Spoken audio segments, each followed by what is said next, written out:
పప్పు చేసుకునే విధానం.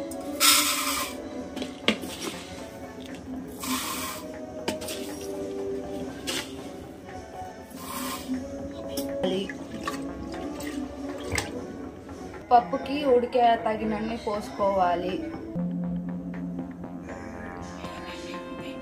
2 టమాటాలు తీసుకొని కొయ్యాలి, కోసి పప్పులో వేయాలి. 2 పచ్చిమిర్చి వేయాలి.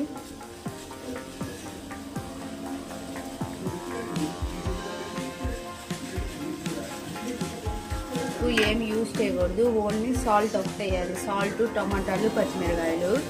దానికి ఆయిల్ వేయాలి. వేయాలి బాగా ఉడకడానికి. 1 టేబుల్ స్పూన్ ఉడికింది. పప్పుని రుబ్బాలి.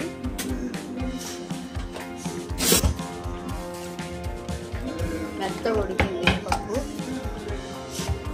పప్పు ఉడకదు. పప్పు ఉడికిన తర్వాత సాల్ట్ వేసుకోవాలి తగినంత. పప్పు రెడీ అయిపోయింది. తీసి మసాలి.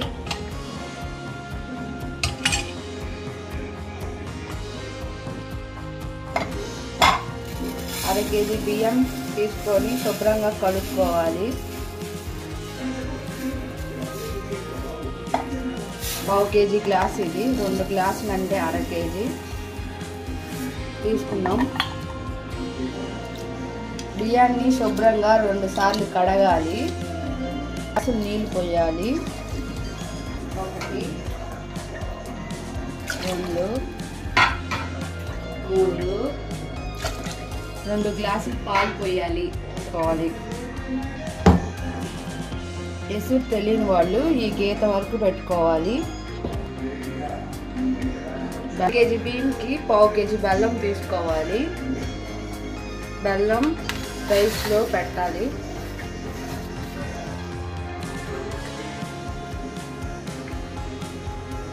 టేస్ట్ కోసం చిటికెడు సాల్ట్ కలపాలి. కొబ్బరి,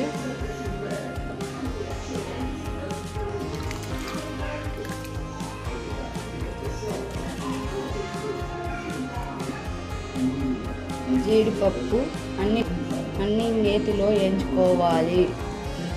పాలు 2 గ్లాసులు.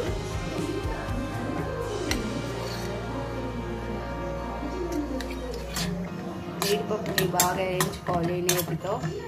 వేగిన తర్వాత పొడి చేయాలి.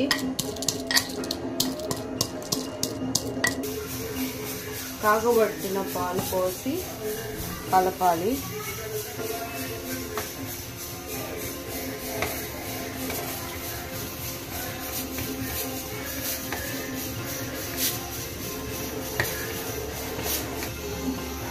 ఫైనల్గా వేయించిన జీడిపప్పు, యాలకులు వేయాలి.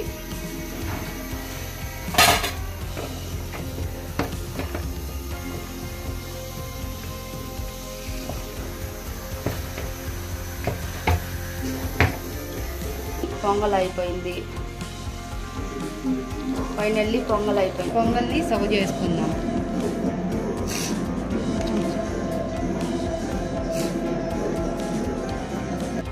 కొంచెం నెయ్యి వేసుకుందాం పప్పులో. Finally pongal rice ready.